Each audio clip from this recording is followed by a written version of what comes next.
Hello, everybody. I'm Jake.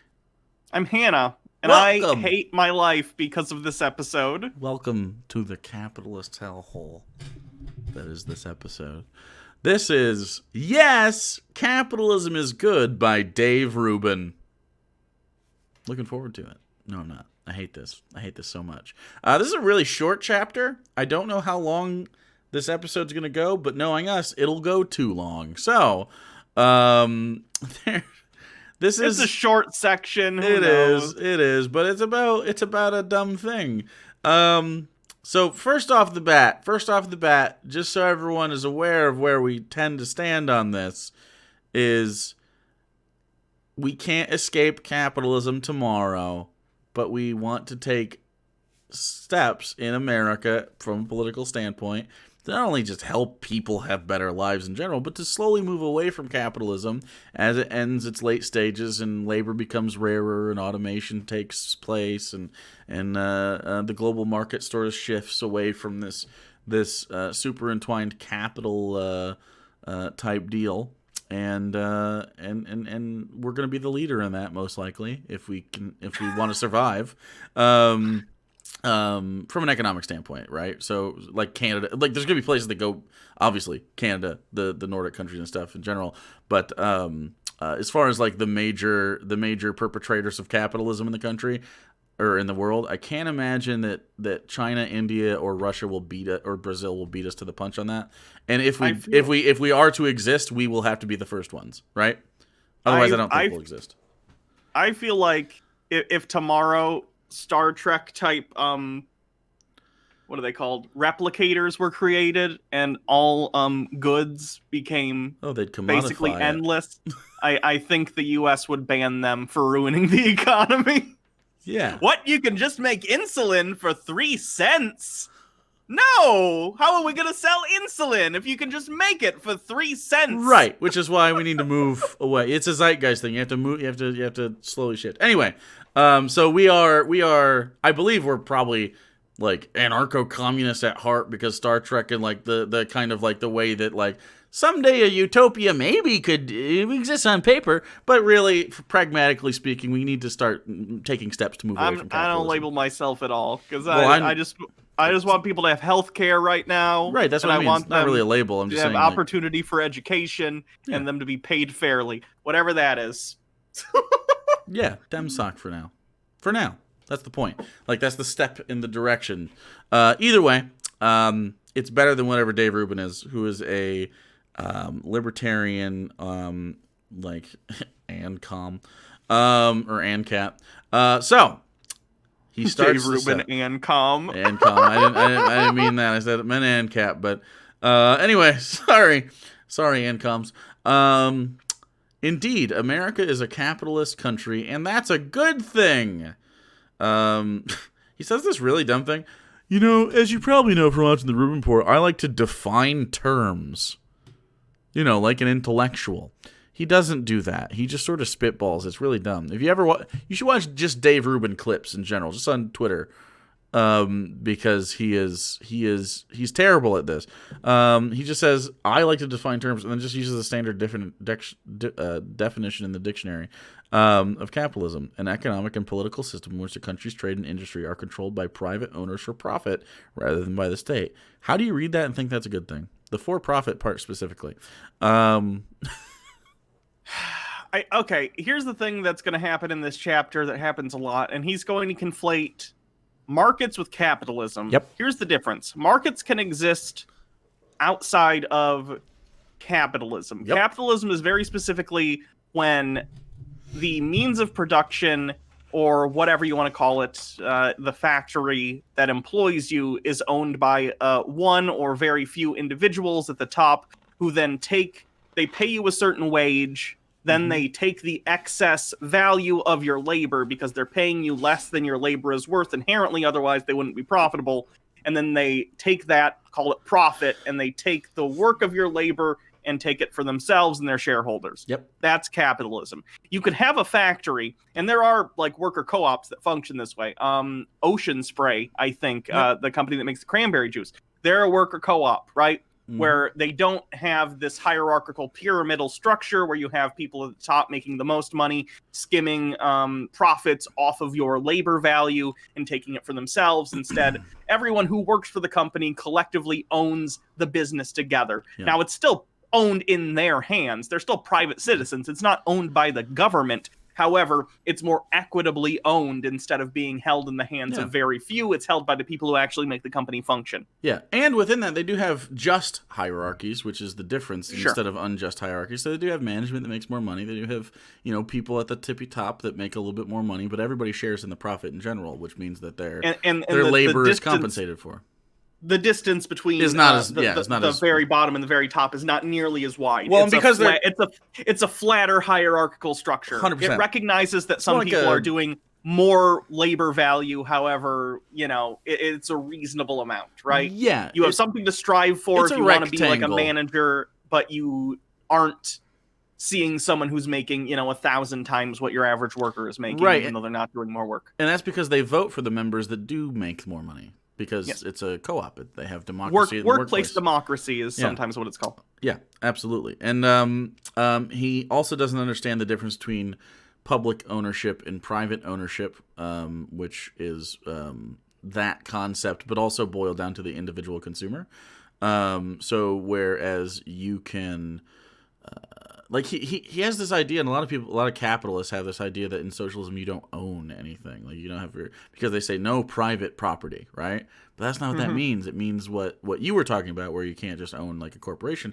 But you and I would own individual items. We'd own our homes. We'd own cars. We'd own nothing about your day-to-day life really would change besides being happier at work. I think the distinction is usually like private versus personal property. Yeah. Personal, yep, for sure. He talks about the luxuries that you have. The only thing that would keep you from having a car you drive or your organic Starbucks in a socialist place, like market socialism, basically, at this point, because that's what we're kind of moving toward, hopefully, if we want to survive, is the thing that would keep those companies from selling you their products is if they didn't want to work ethically in the system, which is a thing they can do, but then they're losing the American market, which is why I think, again, America could be a very worldwide cultural leader in this if we do take the right steps. I have mixed feelings about my faith in humanity insofar as that's concerned. However, again, if there was a country to do it in the place just based kind of literally geographically, but also geopolitically, we're in a very good literal physical location to do it. And also just from the perspective of what the land of America offers, from the vast produce to natural resources and stuff. We're just in a very uniquely significant spot. We have Canada to the north, Mexico to the south. Everybody could benefit from this in the whole Western Hemisphere. It'd be very nice. So yeah, you can still get Starbucks in that place as long as Starbucks is also sharing profits among that. If Starbucks doesn't go, guess what, free market capitalists? The market will find a replacement. Because guess what? People still like coffee. It might be a little bit more expensive, but guess what? You can't lose your home and die anymore. Because that's good. We are in a system in this hypothetical place, which we could easily do tomorrow if we wanted. We have the resources for it and the infrastructure. We could end homelessness tomorrow, and you wouldn't die in the streets. So, I mean, you know what I'm saying? So, like, oh, my Starbucks is going to be $5 instead of $4.99. Like, stop it. Stop it. The entire idea, by the way, of right now we have a minimum wage thing that's happening because Joe Biden, in a shocking turn of events, has pledged $15 federal minimum wage, which isn't that shocking if you consider that Bernie Sanders is the chair of the budget committee. And you should really look into the Biden plan. While I agree the optics of the $1,400 stimmy isn't good when you said $2,000, everything else that's the worst. It's such a pointless. It's pointless to have people shit on you for that when you could have just done $2,000 and everybody would love you. Really stupid. But the plan underneath that is really beautiful. I'm not going to go over it right now, but it's really, really actually super cool. I know they expanded like food stamps and unemployment benefits and all sorts of stuff, which Yeah. is good for people who use those things. Really fantastic. But part of Dave Rubin and other capitalist arguments against the $15 minimum wage is like prices will go up. I looked at this thing the other day. It was like it was tweets about just fast food prices in general. One of them was like, when I worked for $7.25 at Wendy's, a Dave combo or whatever they're called was like $5.50. Today it's $9. Wages haven't improved, so fuck off. Like, yeah, just inflation fuck off. happens. Inflation happens either way. That's why you raise the minimum wage to compensate for the fact that inflation has already happened at some point. Right, and consider also the small businesses that you're worried about, air quotes, is not they're not going to be negatively affected, because guess what happens when you make more money? You spend it at places you weren't before because you got it. So after people catch up on like, this is going to help so many people, especially people post COVID that can go back to work, that get a hike to $15. Now I don't know how fast that's going to go, but so I imagine it's going to be a slow rollout of incremental change, because that's pretty pragmatic. You don't want to just like take the top off necessarily. But anyway, we're not going to talk about just that, because he's still talking about other capitalist propaganda bullshit that isn't real. It just isn't real.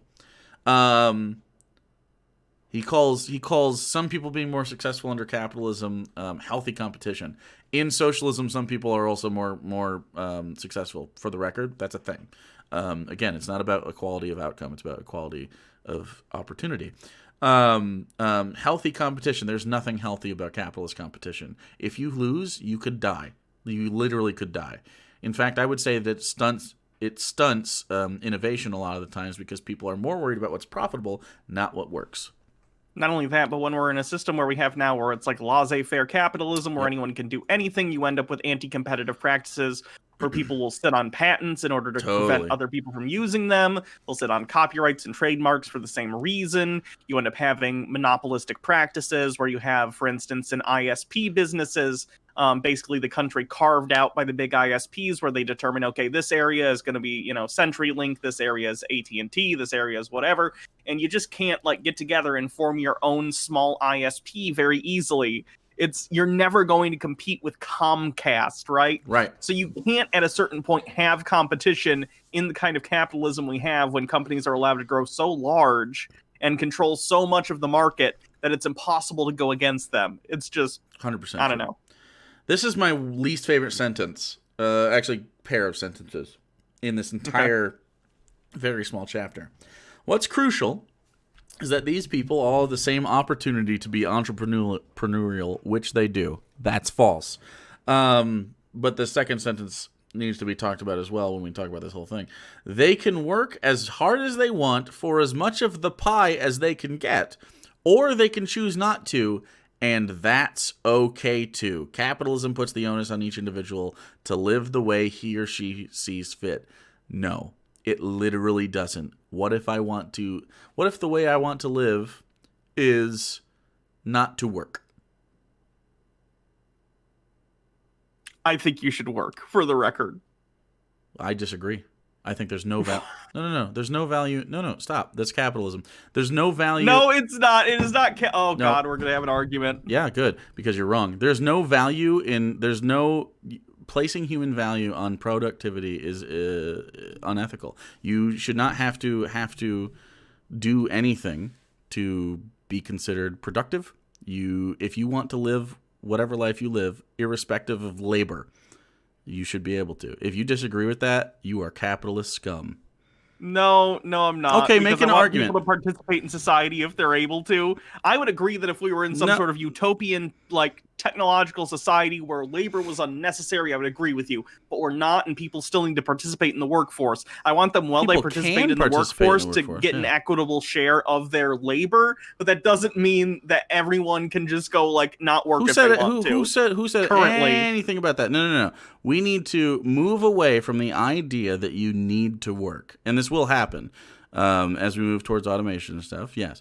The zeitgeist of people placing value on their productivity is harmful and dog shit. And there is nothing that says that you are a piece of shit if you choose to opt out of manual labor. You can also Why are you defining it as manual labor and not labor in general? Because there's all tons labor, of labor all that labor, can take place that isn't manual labor. Any labor. So any labor that moves towards markets or anything like that, you can work. You can do other stuff that isn't necessarily considered labor in that way. But most people won't opt out of any contribution to society in general anyway, even if it's just you pursuing art or pursuing I don't know, cooking or pursuing childcare. Just being a good parent. I have no idea. Like there's so many things that you can do that we don't consider in, like, it's not in the framework to consider it labor that is technically still work. So it's just, you don't have to contribute to the market. You're describing labor. You're describing people doing productive activities, though. Okay, but that's not necessarily what labor is. Labor is specifically in this scenario under capitalism anything that provides capital, right? Anything that works towards markets, while it is technically labor, you could also have just a little subsistence farm in your yard, and that's if that's what you want to do with your life, then I want you to be able to do that. Now, obviously, we can't do that right now, which is why you incentivize the jobs that other people don't want to do to make sure that you can have a productive society still insofar as like what you need for people to survive. But as we move away from the need for different sectors of labor, not only are we going to need to make sure that those people can still survive with like UBI and stuff, but we're also going to live in a system where there's a lot of people that literally have no vocation. And I would agree again in the future when labor is not something that there is even enough jobs because of automation. But that's not something that we're like on the cusp of right now. We're kind of on the cusp of a lot of that. So that's 60 to 150 years away. I mean, that's pretty cuspy. That's like 2 generations. That's pretty cuspy. 60 years is not a long time. We need to. This is what I'm talking about. So we need to be on the way towards understanding that automation is going to have an effect on people, and they're not just lazy. They have value as human beings, and we need to move away from the idea of that. Capitalism does not offer you this choice. Capitalism does not offer you like, okay, I'm going to go get an education. You have to be able to afford the education. You have to be able to afford the loans. You have to be able to get a job after that. You can't just be, he says, you get the opportunity to be entrepreneurial. No, you don't, unless you have the money to invest in what it takes to be an entrepreneur. You just do not have what it takes. And OnlyFans is an example of this, where some people have to rely literally on just what they were born with to make money and survive now because of the way this works. And I'm not denigrating it. I think it's a great, cool job. I do kind of that on Twitch anyway. It's just a different form of that without you, not without you fapping, but without me knowing you're fapping. You know what I mean? Without my intent being you fapping. I'm sure it's happened. Isn't it weird to know that definitely our voices have been on a different screen while someone surfs for porn? It's absolutely happened. That's a fact. Probably. Statistically. We've had thousands and thousands and thousands of views on our respective channels. Call it millions, because that's what it is. So, but even beyond that, he continues to talk about Amazon. He brings up Amazon. Brilliant example is Amazon. It's a good thing, I guess. Now, look, Amazon, is it a good service? Yes. Is it ethical? No! It doesn't treat its workers.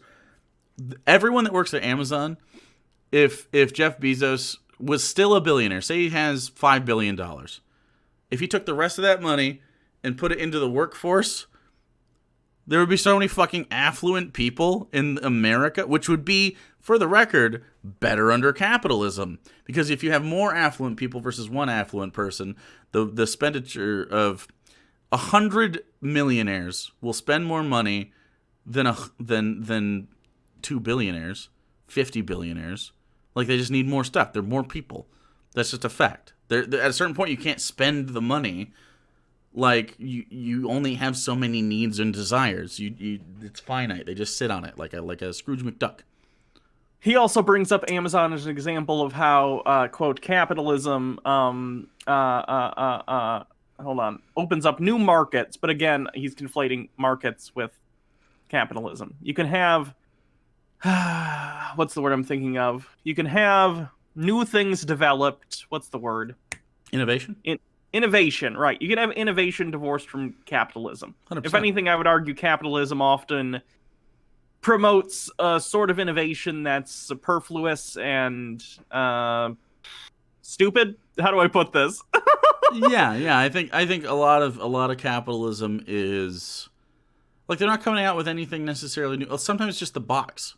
Sometimes it's just market research. Like what colors do people like? You know what I mean? Like we're not worried about what people need or actually want. We're worried about how to. It's almost Sell. What's some marketable? a lot of it's tricking people into wanting your thing rather than actually wanting the thing. Like think about like I don't know, like a car commercial. Like most cars are pretty fine. You know what I mean? Yeah. Like, but then there's the Lexus, the status of having an Audi. Like, that's like not necessary. It's Hmm. it's a keeping up with the Joneses type thing, and they use classism and how we view it as a way to sell you products. I mean, we've made jokes about this in the past for sure. Like when we call someone the Walmart of blank or the Diet Coke of something. Like Sure. that literally is that. It's not like we're necessarily better, but we at least understand it, right? So it's very very similar to that. A lot of people are using the wish.com version of blank right now. Very common. But I mean that's not different. It really isn't. In true leftist style, Alexandria Ocasio-Cortez. I'm glad he wrote her name and not said just didn't say AOC, which is weird to me that the people do that. I don't know. Stopped Amazon from relocating to New York, scrapping any potential tax breaks.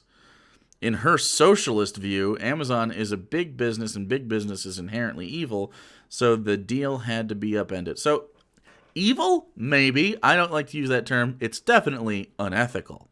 Again, it was a situation where tax breaks and shit like that. Like, you just don't necessarily want Amazon to replace the businesses that are in your community. And it does do that. And I know it offers a hub for private sellers to also go on, but that's like the Obamacare of like markets, right? Where you just sort of collectivize into one thing instead of doing the good stuff. Like Amazon, again, it is a good service, and I do use it. I mean, we work on Twitch, for fuck's sake. Which is owned by Amazon, if you're not aware. But and Prime it's very convenient. It's hard not to do something that's convenient for you when it's offered and it's affordable. At the same time, like it does, in fact, and this is nothing that we can control really, because we are consumers and we are bound to the limits of our capital and our own money. It does replace a lot of like small businesses. And if you're a capitalist, you like small businesses, except you don't when Amazon can do it better, I guess. So it seems to be you're against small businesses, which you say you're for, which are this is the entrepreneurial spirit, and it's kind of that American pipe dream. You can be your own boss, you can follow your own dreams, but you're also against the buying power of the people that need to be consumers because you're against the minimum wage increase. So you don't want them to be able to spend more money on these mom and pop shops. So and you say you're anti-globalism, but globalism, specifically global capitalism, happens because of you, and it's exacerbated by you. And we could certainly be more protectionist about certain things. We have natural resources in the United States. Now, are we a manufacturing company? No. Do I think we should be one? No. We're moving away from all that, and that's totally fine. But there's this hypocrisy within, surprise, right-wing just politics where they don't seem to understand how capitalism works optimally. They just want it to be a thing because it's been a thing. I don't know. Then he says socialist governments ration food and clothes and property, and that's not a thing. I mean, it can be in cases of need, but we've rationed in America multiple times. Literally, if you're in your 40s, you remember gas rations. If you're older than that, if you've gone through any wars, there's been food rations and different rations of different things. They rationed fucking steel. They rationed sugar, and they ration chocolate, and we go through I'd that argue we're happens. still under a condition of rationing. It's just rationing based on how much money you have in your Sure, wallet and absolutely. not about, some other thing. Well, and You COVID, want health care? and I COVID, hope you that's have really good insurance that you're paying hundreds of dollars a month for. Right, we And if you ration can't, healthcare. you don't get health care. Of course, yeah, 100%. Yeah, and like, if we if we have healthcare, people will go to the hospital. Yep, that's what it's for. I think if we rolled out healthcare, there would be I tend to agree there would be an initial flood and it'd be too much, but it's not more than COVID. Like we've already seen what our limits are, and we have surpassed them, and you don't care. So I mean, like, guess we might as well just give everybody health care because it doesn't seem to give you a problem, right? So let's just do it. Let's just fucking do it. You already pay for socialist health care. You just don't get access to it because you make too much money, and then you collectivize your money in pools for insurance anyway, so you're paying twice. Why pay twice? Just pay once. It's better. It's better capitalism. So, turns out we had a lot to say. Yeah. We did it. Dave Rubin sucks, man. What a bummer. What a bummer Dave Rubin is. What's the next bummer on the list? Yeah, I gotta reopen it. Hold on. All right. Yes, capitalism good. Communism bad? Question mark? Oh no. What is it? Okay, the next two chapters are, respectively, Asian privilege. Stop. And Stop it, though. Come on, dude. Then the chapter after that is Stop Being Racist and Sexist to Straight White Men.